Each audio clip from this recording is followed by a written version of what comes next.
Hello. Hey, Josh. How are you doing today? I'm very well. How are you going? All the way over there in San Diego?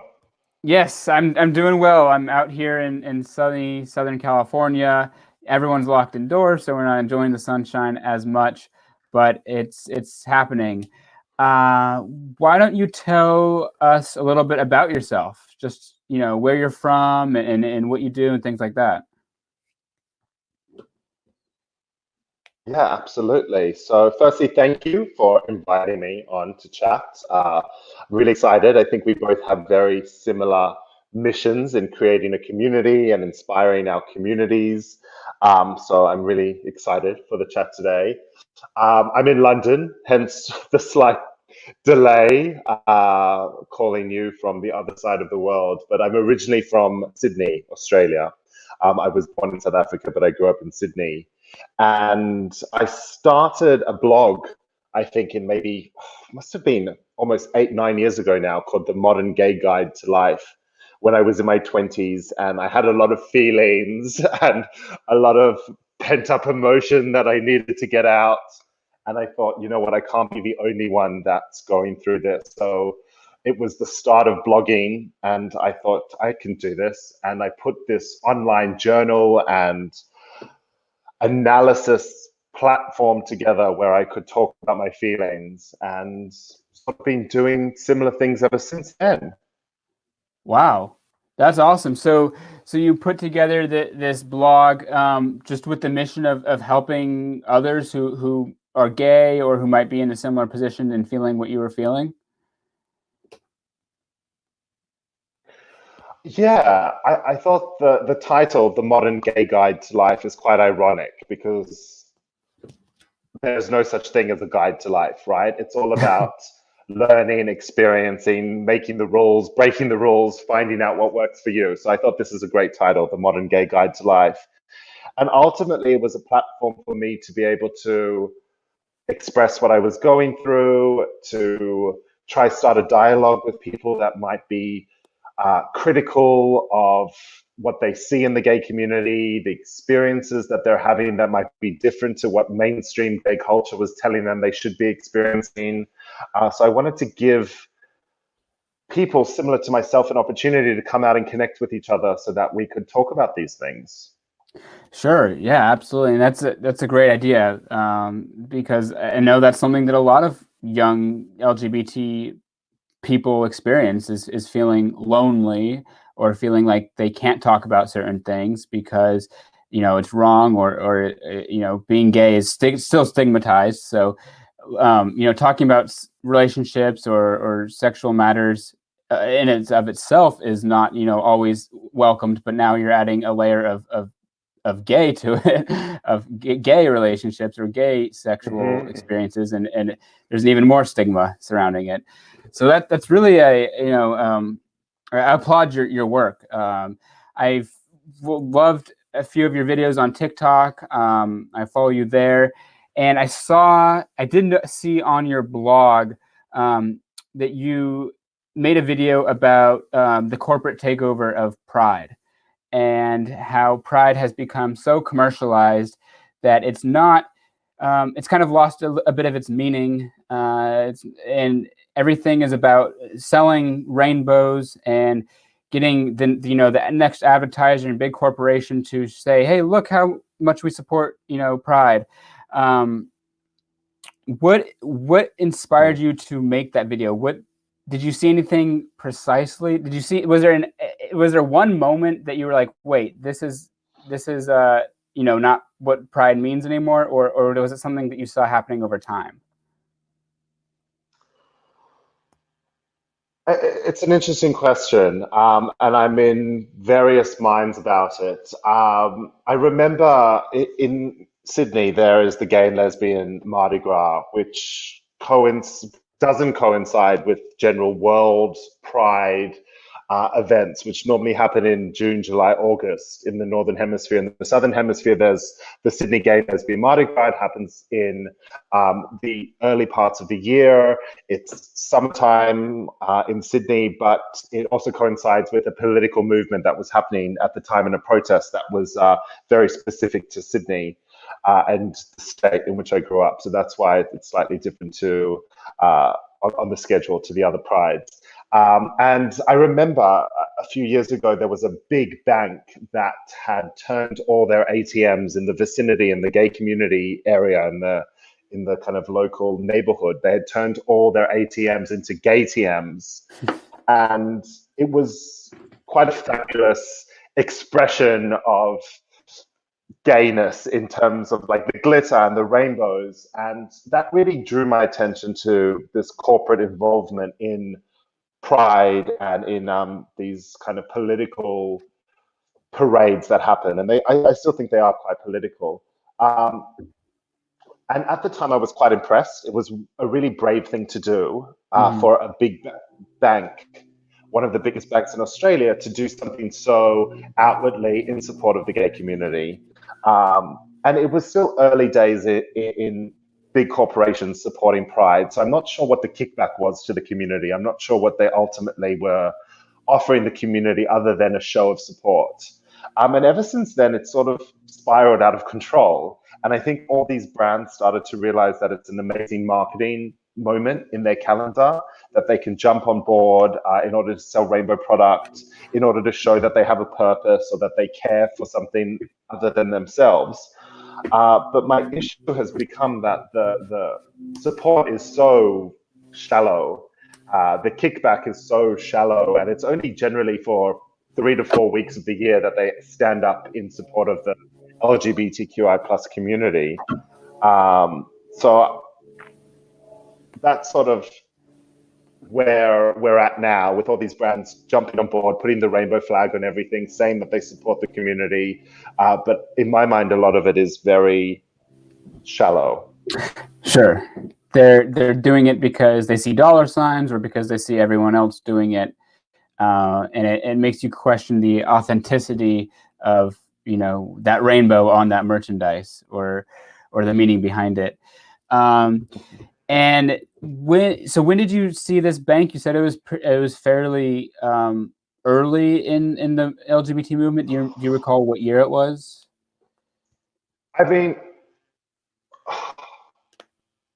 when I say early, I want to say it was early for me, right? So it was when I was becoming aware of this. So I don't want to claim it as the first thing that anyone ever did in support of the LGBTQI community, because I'm not sure of the facts, but it was the first thing that I definitely noticed. And I want to say it was in about 2012 or 2013. Yes, but again, it could just coincide with when I was coming to terms with my sexuality, when I was coming out. So it was obvious to me at the time. Okay. Yeah, that 2012 does seem fairly early, I would say, for the corporate takeover of Pride. I would agree with you that it was fairly early. So you were coming out in 2012. If you don't mind me asking, how old were you at that time? Goodness. When you came out. How old was I in 2012? I need to do a bit of maths here. I think I was in my mid-20s. In your mid-20s, okay. Yeah, so I was in my mid-20s. I think I was out by this point, definitely. And what? So you came out in your 20s. What, if you don't mind, what was what led you through that journey? If we can kind of talk about your personal experience coming out, what prompted you to come out around that age, at age 20? Yeah, I should just clarify something. That was probably the last phase of my coming out. So I think that there's kind of 3 distinct phases for me of coming out. The first was coming out to my sister and telling her that I was interested in boys, that I was hooking up with boys. And I think she must have been about 13 or 14 at the time. So I would have been about 18 or 19, which I guess sounds like, you know, a strange thing to tell a 13-year-old, but she was always quite mature. We were very close, and I knew she wouldn't judge. And it was just a very natural thing to be able to, we were very open and honest about so much. So it was just a very natural thing to include her in that conversation about coming to terms with the feelings and the experiences I was having. And then I always, when I was a teenager, I imagined that one day I would marry a girl and that I wouldn't be able to necessarily get rid of the feelings I had towards men, but that I would be able to have a wife, be able to get married, and perhaps explore that gay side of me in secret, or in an ideal scenario, maybe meet a woman who would be understanding that I had the side of me. But then I met someone when I was 20 and we were dating a girl. And I realized then, because I think she had really strong feelings for me. And at the same time, I met a guy that I fell for. And I didn't want to be with this girl anymore. And she thought there was something wrong with her because I didn't want to be with her intimately. I was very detached. I almost resented her. And I was worried that she felt that there was something wrong with her. And then I realized this is really unfair. You could never do this to another human being. Use them, you know, to cover up something about yourself. And that's when I started telling my friends, and I started coming to terms with the fact that I needed to accept my sexuality. And then it took me a few years to come out to my parents. And I think they knew by that point that we hadn't discussed it. So when I was about 24 or 25, I decided it was time to address the elephant in the room. Sure. Yeah. And was coming out to your sister first years before, was that exponentially helpful for you? Just having that one person, that rock that was able to just be there for you and kind of just support you through that? Yeah, I think with my friends and with my sister, there was never a coming out moment as such. It was always about including them on the journey. And granted, I included my friends a bit later on the journey, but with my sister, it was more about just telling her, oh, I've met a boy, or I kissed a boy, and I kissed a girl at the weekend. And with my friends, it was the same similar conversation. So there was never this moment of having to sit them down and say, I have something to tell you. Not that I think it would have been a surprise for anyone, because I think they probably gathered just by the fact that I was, you know, I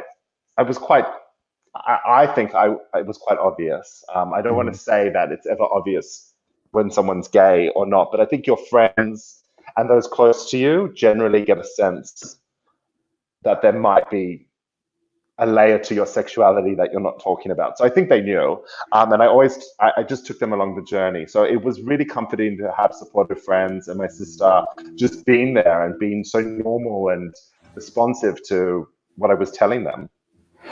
Yeah, absolutely. And in a nonchalant way, even that's so freeing to just be able to casually mention to your friend or to your siblings, hey, you know, I went on a date with another boy, versus having to bottle that in. I know, and I'm speaking from experience, just how freeing that is to be able to participate in the casual conversations of relationships, and not feel judged for it. So you do talk about friendships on your blog. I want to dive into that, talking about the importance of having gay friends. I personally have my solid friend group is right now is a straight friend group, because I was in a fraternity in college. Luckily, I found a solid friend group in that fraternity that continued to support me after I came out, which was my senior year of college. So they've remained very close to me. I do have gay friends, but they're not as close as my straight friends. And so what is, in your experience, the importance of having of gay friendships? How do they differ from straight friendships, and why?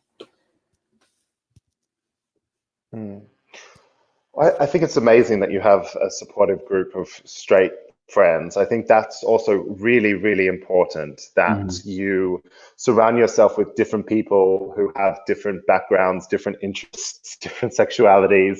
I think that that's the magic of life, being able to learn from different people. So I think it's very valuable to have straight friendships. And I've even written a post on my blog before about the importance of having straight best friends. And I have probably two or three boys that I would consider my mates, like my brothers, right? Mhm. And these guys are straight boys, and they're married and they've got kids, and they're just so comfortable in their sexuality that my sexuality has no impact on their lives whatsoever. They're happy to come with me gay clubbing. They're happy to be flirting with boys. You know, they're just so chill. And I think that's really, really important as well. So I'm grateful that I have those straight friends as well. What I've come to realize, though, as I've grown a little bit older, is that gay friends play a different role in your lives, in that they understand the experiences you've been through. They understand where you're coming from. They have a shared experience. You can talk about things with them on a more intimate level that you might not be able to speak to your straight friends about. I think, going back to the age thing, a lot of my straight friends now are married with kids. They're in a very different phase of their life. They're settled down. A few of them are onto their second and third kids. They've got mortgages. They operate in a much smaller community than me. I live in London. A lot of them still live in Sydney. They're still very much uh, amazing people, but their lives went in a different direction to mine. And the older you get, the sort of wider that gap becomes. And without the support of the gay friends who are with me in this tangent over here, it could be quite lonely. So I'm grateful that I've managed to find that support network in a gay circle of friends, or a circle of gay friends. A gay circle of friends. Yeah, I guess both works. Okay, sounds fun. um, so Sounds really how? fun, doesn't it? I've Yeah, definitely seen that movie before. yeah. I want the invite. um, and so for anyone listening, how did you find your gay friends? For someone who, for anyone listening that doesn't have gay friends, and they hear your words of wisdom on the importance of gay friendships, how did you find your friends, and do you have any advice for those that are looking? Yeah, it's a question I get asked by some of my followers on TikTok, especially. They ask me, I live in a small town, or I'm not out of the closet. How do I meet other gay people? And it is a little bit harder, I'm not going to lie. When you're younger as well, and you're not out of the closet, and it's a bit more of a uncertain world, and you don't feel 100% comfortable in yourself, it's hard to attract people like you, because you're a little Mhm. bit more scared and you don't want to be as vulnerable. But I think there's a few ways.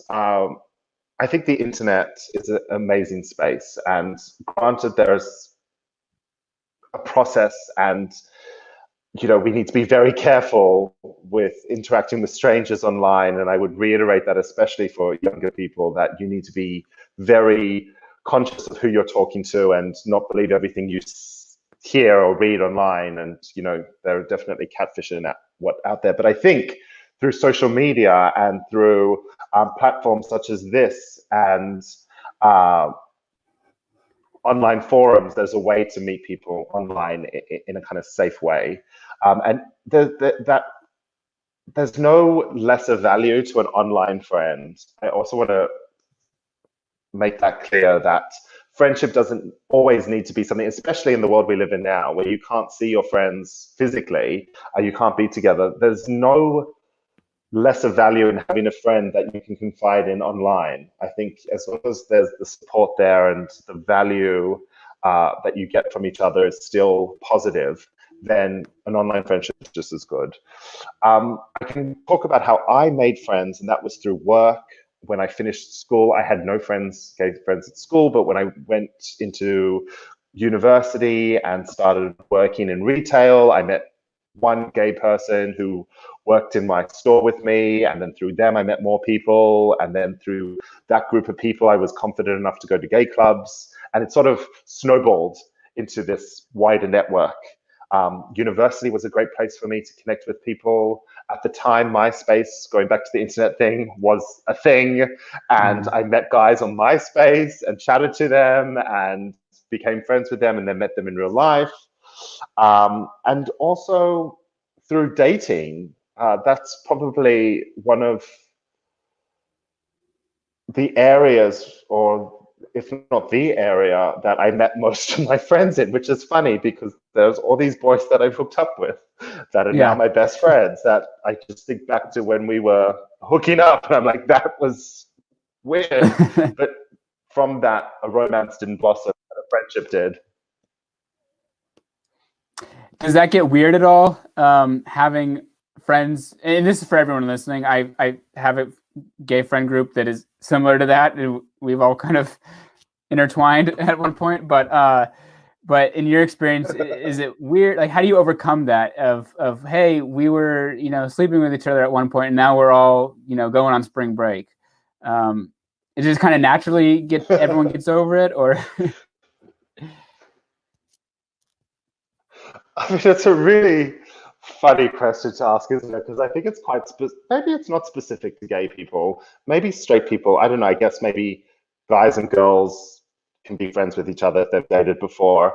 But it seems to be a lot closer in friendship groups within the gay community, that there's definitely one or two people, if not more, that have hooked up with each other in a friendship group.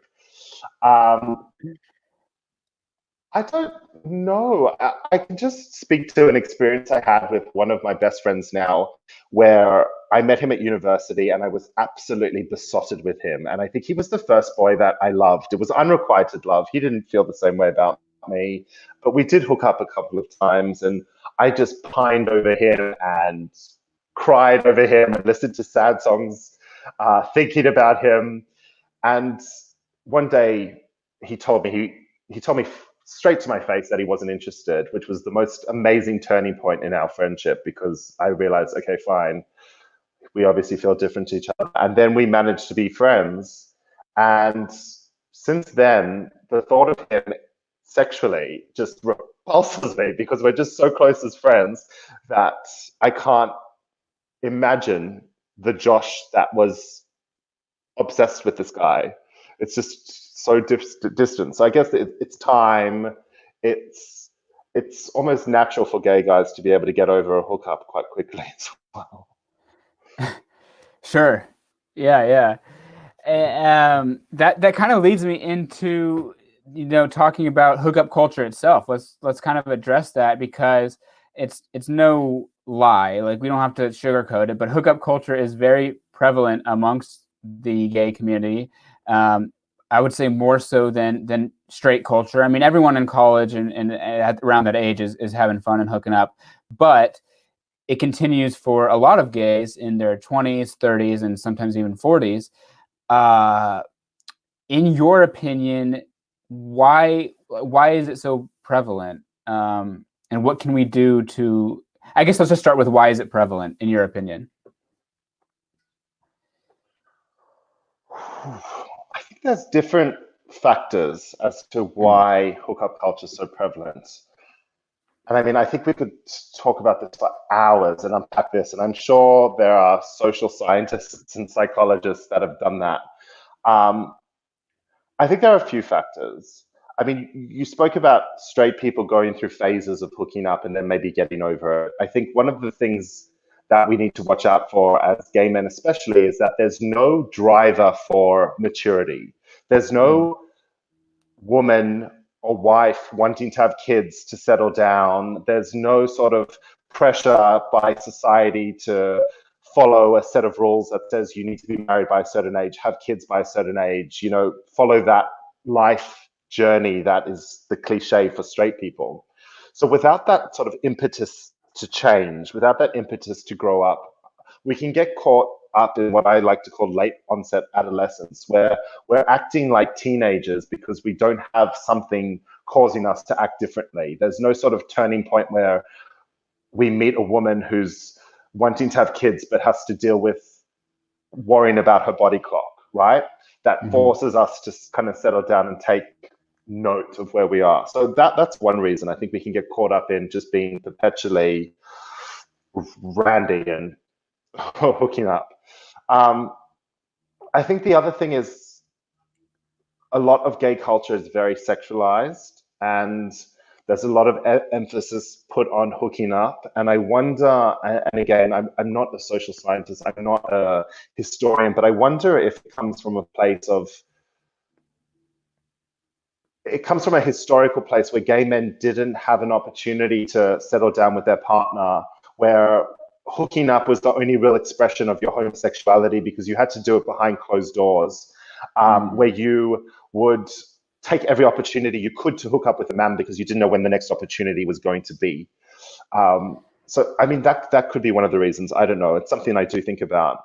And then I guess the other third thing that we shouldn't forget is a lot of people use hooking up as validation.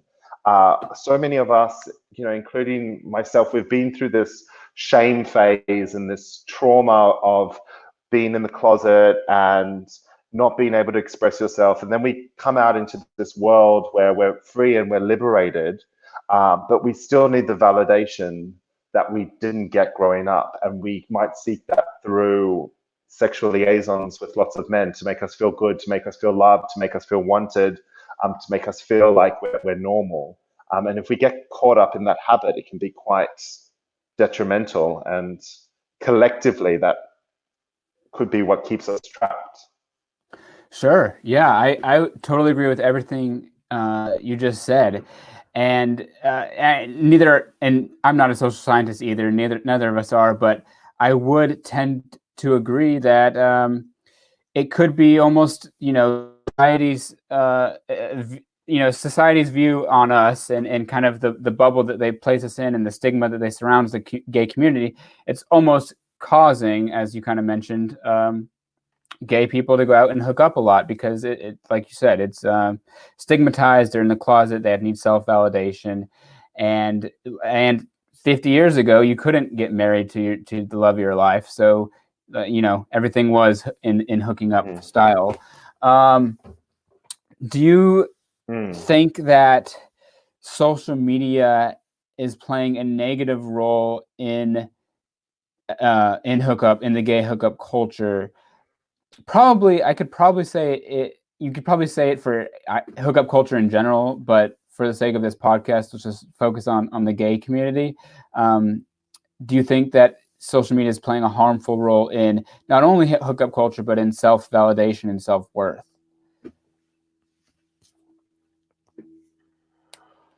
Yeah, I think you make a really good point there. I think social media does play into it. I think the way it does play into it is through continuing this sexualized nature of gay culture.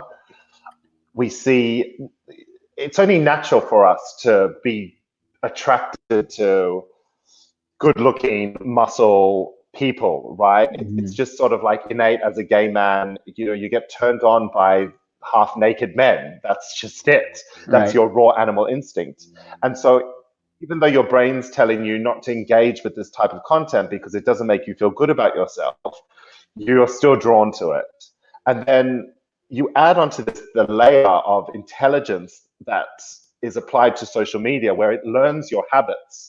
So it keeps feeding you content that you've engaged with previously. So you keep engaging, you click on one post of a good looking guy in Speedos on the beach, and suddenly you're getting fed content of similar looking people, and you get trapped in this content echo chamber that is just the same type of person in various iterations, half naked, making you feel very low and insecure, making you feel like you need to look like this.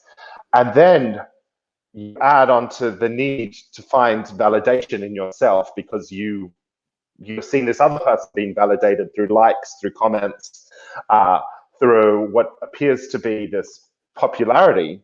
And so then you go out and seek it yourself. And the way that you can do that is through hooking up. So I do think that that over-sexualized content that we get fed constantly on social media is perpetuating low self-esteem, which is then driving the need to hook up. So I think it's this kind of like endless loop that we find ourselves in if we don't consciously decide to step out. Yeah, we're stuck in exactly what you said, this endless loop of the algorithm feeding us what we want to see, but we sometimes want to see, but now we're saturated in it, and it's making us feel bad because, you know, someone only has 4 apps and not 8, and then it just leads to hooking Exactly. up. And so, yeah. So, what you said, so you said consciously, unless we consciously get out of it, how do we consciously get out of it? What have you taken, if applicable, what steps have you taken to kind of take a step back and realize what's going on, and really just for your own mental health sake, what have you done, with that?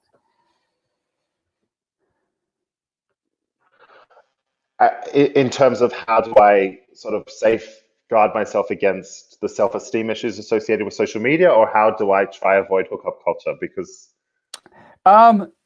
let's start with social different. media. Yeah, let's start with social media and that decision to consciously take a step back and realize what's going on. How does one who's listening, who is trapped in that algorithm, figure it out and figure out how to get their self-esteem back?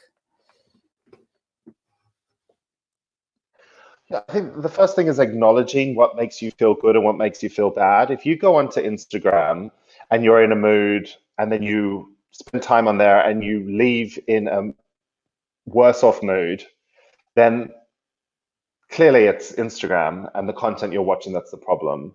And I started to realize that, you know, it takes one post for me to get stuck into a vortex of scrolling through lots of posts of gorgeous guys and, you know, stalking. You see someone and they're tagged and you follow them and you get into this rabbit hole of doom. So I've become really conscious to catch myself when I start doing it at the very beginning, before I lose 45 minutes of just mindless scrolling and mindless activity that's leaving me feel bad. And I think that's with any bad habit, it's about catching yourself at the very beginning. Not that I'd be like, actually, no, I'm going to consciously step away from that. Mm-hmm. I've seen that post. It prompted me to get engaged, but I'm going to take an active decision not to get engaged. I'm going to turn off Instagram. I'm going to do something else. You know, I started pinning things on Pinterest. I got into a habit of like putting mood boards together on Pinterest whenever I found myself in an Instagram hole. And it was, what I realized is like, I'm trying to counteract the negativity. So the moment I started getting into this loop of looking at stuff on Instagram that was making me feel bad, I was like, actually, no, if you want to be on social media, go to Pinterest and do a mood board of the things that you want out of life and the vision you have for your future and the positive things you want to attract, as opposed to using social media as a, as this place where you get sucked into a black hole of negativity. I wanted to find a way to waste my time positively. So that was one of the things that I did. Sure, that's awesome. So it ultimately boils down to being self-aware and knowing what you're about to be doing, you know, could lead you down that rabbit hole, and then trying to turn that time into something positive. And then, so let's go back to hookup culture a little bit. Let's talk about your, not too personal, but your experience with hookup culture and how it's harmful, in your experience, how it can be harmful, and what we can do, what an individual can do to get away from that or to get out of it. Yeah, I mean, this is an interesting question, because I grew up in a time of sex positivity, which was, as a gay man, you should be engaging in, you know, sexual endeavors and having fun and enjoying yourself. And it's all about, you know, just as long as you're safe, just go out there and enjoy yourself, right? It was really kind of drilled in about sex positivity, like play safe and have fun and be part of this amazing experience of being sexually liberated. And I found that quite unfulfilling at times. And it was really jarring with me, this kind of pressure to hook up. And I was having older gay men who were from a different generation telling me that I need to hook up when I'm young, because when you're my age, people aren't going to be attracted to you. So hook up with as many people as you can while you're still young and pretty.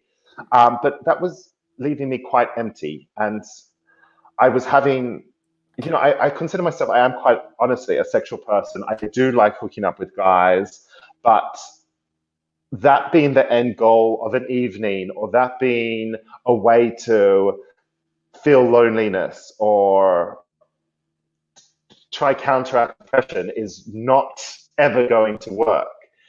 I do know of people that are able to enter sexual liaisons frequently from a positive place. And I think that's the difference, is their intention is slightly different. Like, they're very, what I would say, woke. They're very kind of like in touch with their feelings, their emotions. They're very sure of themselves, and they can just have fun sexually, and that's fine. That works for them. And I think that's unfortunately a small portion of the population. But if that does work for you, by all means do it. But if you're constantly seeking validation, or if you get into this obsession with needing to hook up with someone every time you go out or anytime you're alone by yourself, and those interactions aren't making you feel good at the end of the day, if you're not feeling uplifted and energized by the experience, then you're probably not doing it for the right reasons. So I don't want to completely dismiss people who enjoy having sex and can do it in a really positive way without it being detrimental to their mental health, and without it being anything more than just kind of like fun. But I also want to acknowledge that a lot of people don't do it for that reason, and there's sort of like a subconscious draw to it that isn't fulfilling. Sure. Yeah. And I do want to state too, as well, that wasn't, I'm not meaning to sex shame anyone. I do believe in sex positivity. You should be, proud of your body and who you are. And if you sleep with 100 people, great. If you sleep with one person, that's your business. So I did want to just reiterate that. I was just talking about the state of hookup culture, and can it be harmful to individuals, not as a whole hooking up. And hooking up, is it, in your experience though, and this relates directly just to the gay community, is it more harmful having it be so prevalent because it makes finding a actual meaningful relationship more difficult, because there's more trust issues, like everyone is sleeping around with each other? So when you actually do find someone that you really like, does it make it harder, because now you're worried that they're still going to be very promiscuous, and just the options are always there and easy? Mm-hmm. Is that making sense, that question? Yeah. I think we've been conditioned by this hookup culture, right? And we take that with us into any new relationship. And it might be difficult to change your behavior.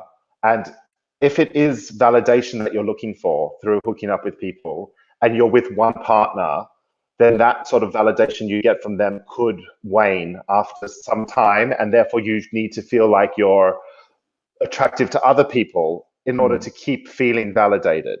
And I think that's what might drive people's sort of inability to connect, is that there's always like the next best thing. There's always a need to kind of get that hit of validation.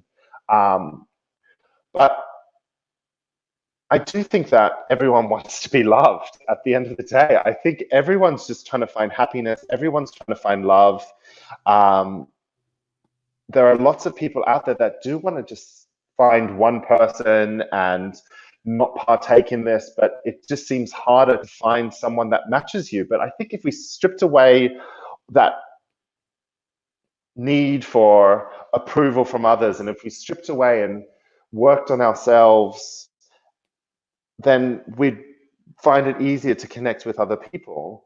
And I do also want to say that, like, we're talking about mainstream gay culture here. We're talking about like what we see in, um, the big kind of gay epicenters where we talk about the main uh, areas where gay men congregate. Like, that's what we're talking about. There are gay men that don't congregate there, that don't partake in hookup culture. There are peripheral communities that exist outside of that mainstream that behave and act differently as well. So it might be that you need to step away from the kind of like big gay mainstream vibe and explore other communities within the community in order to find people that are more like-minded. Sure. No, that makes total sense. If you're stuck in the LA gay party scene, getting coked out and doing orgies every other weekend, you might want to think about stepping away from that if you're really looking for love.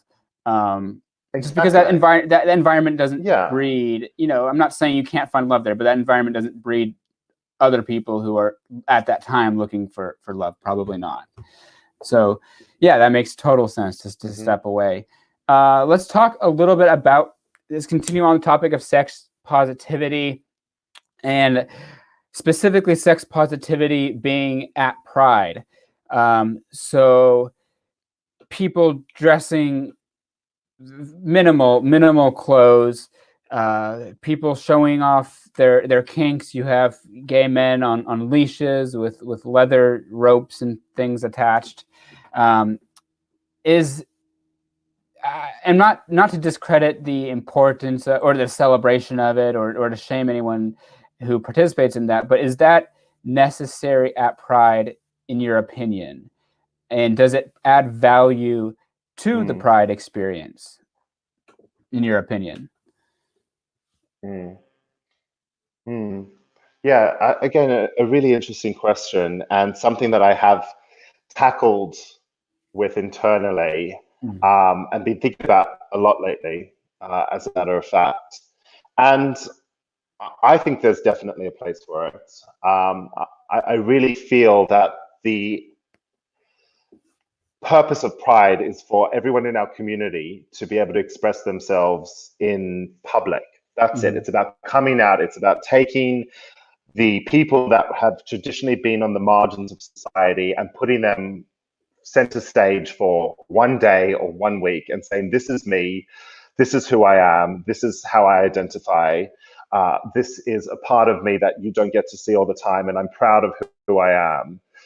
I think that's really important, and I don't want to lose that sense in our community, because that's what we've been championing for, is this acceptance that we're different, we're on the margins, or we have been on the margins of society. We've been treated like perverts, we've been persecuted, we've been killed, we've been punished, we're still being killed and bullied, and parts of the world where, people can't express any form of pride for fear of being hung or thrown off a building or having their family murdered. So to be able to come out of the darkness still to this day and show all the various colors of our rainbow and all the various sides of our community is still really important. And we mustn't forget as well that Pride is about remembering the past. And there have been so many subcultures within the gay community that have been so important in pushing the Pride and acceptance movement forward, right? All the kind of BDSM and all the leather communities and all of those have been advocates for change, and they're always also they're the most visual representation of queerness. We often hear this argument that it wasn't really the kind of like muscle cis white men that were the ones that were at the forefront of pushing gay rights forward, because they could kind of blend into the shadows when they needed to. It was the queer people of color, it was the people that were, outwardly expressing their homosexuality that were the kind of pioneers of the movement. So we mustn't forget that past. I think the other thing that I've reminded myself of was that when I came out, one of the most I was just going to say, when I came out, one of the things that I found so powerful about being gay was that I got to make up the rules. and that the rules of society didn't necessarily apply to me, especially when I was coming out. It was separate age of consent for gay men. There were still sort of laws that were sort of kind of confusing as a gay man, whether it was illegal or not, how you could have sex and all these kind of strange things. And I thought the best thing about being gay is that I don't have to follow this heteronormative approach to living because it doesn't apply to me. So I get to make up my own rules. So I wouldn't want us, as we get more rights, as we become more accepted, to lose the sense of freedom that comes with being LGBTQI. Totally. Yeah, that does make a lot of sense. I personally wrestle with the question. I wrestle with both ends of how you should dress, and then also our kinks. Is there a place for kinks at Pride? I guess addressing the dress, like wearing almost no clothes. I don't have a problem with that. I do have a problem with when individuals make shame or make others not feel welcome, because I've heard stories and I know of people who are overweight or don't have the best body who say that they don't feel welcomed at Pride, that they get weird looks, that they they don't feel welcomed at the place where they're supposed to feel welcomed the most. And that boils down to the individuals, I believe, more so than the environment, because we should be able to create an environment at Pride that has everybody, feeling comfortable, whether they're shirtless and 400 pounds or shirtless and 8 abs and chiseled muscle. So that is more an individual issue of the people that are at Pride. They need to step up and welcome their fellow LGBT, brethren and sisters. As for kinks, I wrestle with this in the BDSM a little bit more because I think it crosses again, I don't have any issue with it. I have an issue with it at Pride because I think it crosses a line of what are we actually celebrating? We're supposed to be celebrating, or as they say, Pride's a celebration of love and being able to love your partner, regardless of if it's a man, if it's a woman, if it's asexual, whatever, if it's gender fluid.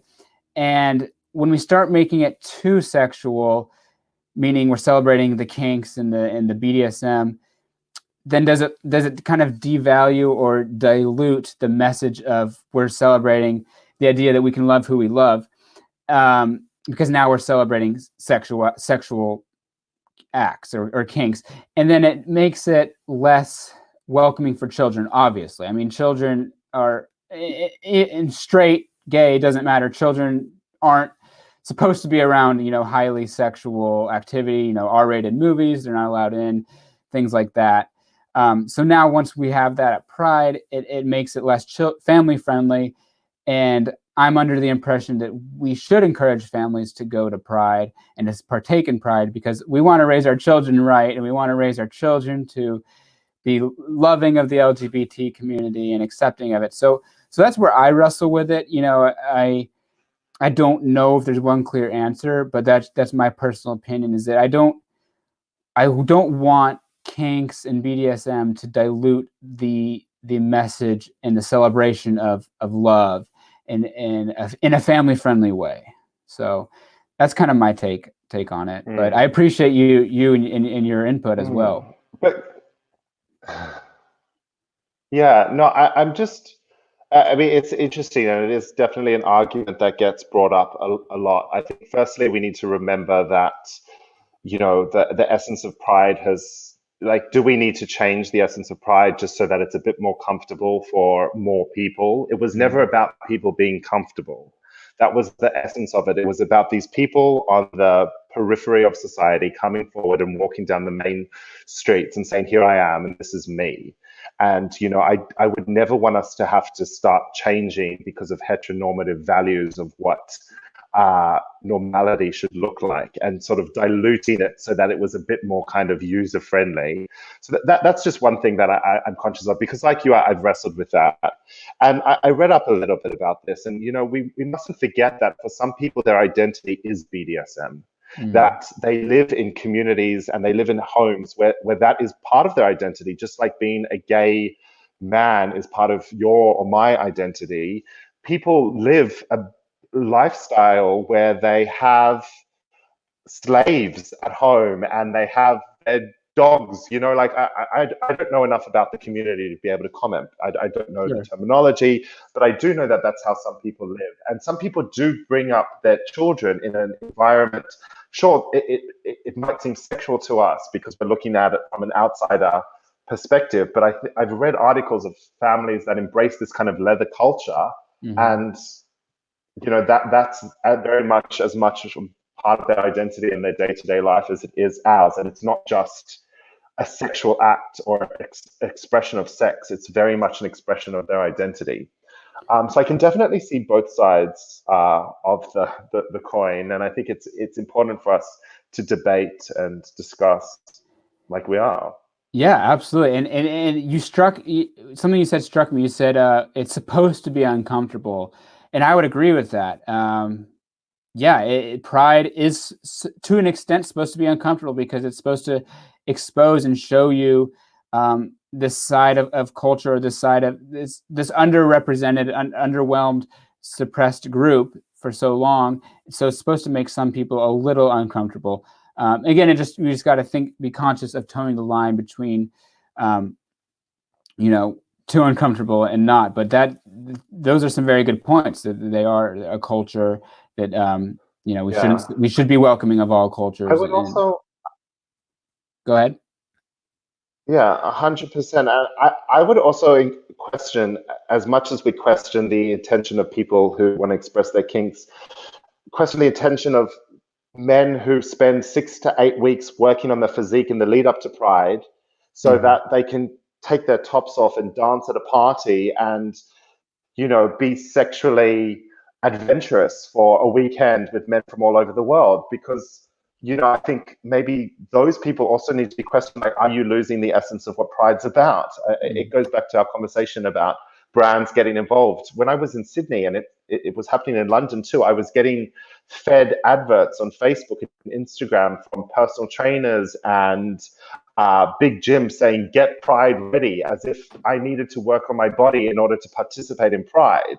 And then you do find people that are like, I'm on my Pride diet. I'm on a diet for Pride and it's like, is that what it is to you? It's just a chance for you to get, and maybe it is, maybe that's how they express their pride. But, if we're questioning that expression, if we're questioning BDSM and that, then I think we should be questioning how kind of those people are expressing pride as well, and whether their intentions are right. Yeah, absolutely. This very prevalent body image stereotype that is propped up in the gay community. I know we talked a little bit about it because, of course, everybody likes to look at muscles and things like that. It's just natural for us to be turned on by that. But yeah, that is in and of itself an issue. But I think that's an individual issue that they have to realize that they might be celebrating Pride for a different reason than someone else. Again, not to judge why you're celebrating Pride, but I do think it's important to make note that Pride is a group celebration, and it's not. If you want to use it to show off your body, then by all means do it. But don't forget what its actual roots come from and what it actually means. Do you have any advice for anyone who might be listening? I guess, do you have any advice for your younger self? What would you tell your 20-year-old self if he was talking to you today, or if he was listening to this podcast? Oh, how long do we have? What I've been doing lately with all my content on TikTok and Instagram is asking myself that question, like, what would I want to hear from an older me if I was 16, 17, 18, 19, 20? What would I want to sit down and tell little Josh? And I think that's the essence of what I do on TikTok, what I do on Instagram, what I do on my blog is really, well, it's twofold. It's critiquing society from a kind of developed gay man's perspective, and also thinking, what would I want my younger self to know? So there's a lot of things there, obviously, if you've seen my content. Yeah, and real quick, drop your socials real quick. as you just mentioned them. Your Yes, TikTok I account, mean, my yeah. Instagram's at Josh Van Sant, and my TikTok, I think, is at JVS. I should probably check. I think it's at JVS. And my blog's themoderngay.com. So throughout those various platforms, you'll be able to read everything I ever would have said to myself. And I probably would have told myself to be quiet. And I don't need a lecture from an older guy. I've got this. But in essence, I would just remind myself that everything's going to be okay, that one day being gay is not going to be the most defining part of you, that it's going to be fine. You're going to be happy. You're going to get through this. It's not an affliction or a punishment, and it's not something you can change. It's so very much a part of you, like every other part of you. And that your parents and friends and family and everyone's going to be okay with it. So just don't fear it so much. That's beautiful. That's beautiful. Just take your time and practice patience. And that's really great. So, yeah, I really appreciate you coming on and talking to me today. That's Josh Van Sant. That's your Instagram. And your blog is themoderngay.com. Yeah, I really appreciate you coming on, taking the time to speak with me. No, thank you. Thank you. Like I said, I mean, what you're doing is amazing. I think if we can create businesses as gay men for the LGBTQI community that inspire, that uplift, that create a sense of community, and we can bring commerce to that, and keep it in this ecosystem with the great intentions like you're doing. I think that that's amazing, and I'm so glad that you've invited me on, and I really appreciate it. So thank you. Yeah, I appreciate you talking to me, and keep up the great work, because those TikToks, trust me, even from myself, they're helping me too. Yeah, so keep it up. Appreciate it. Thank you. Yep. Yeah, have a great day. Stay safe.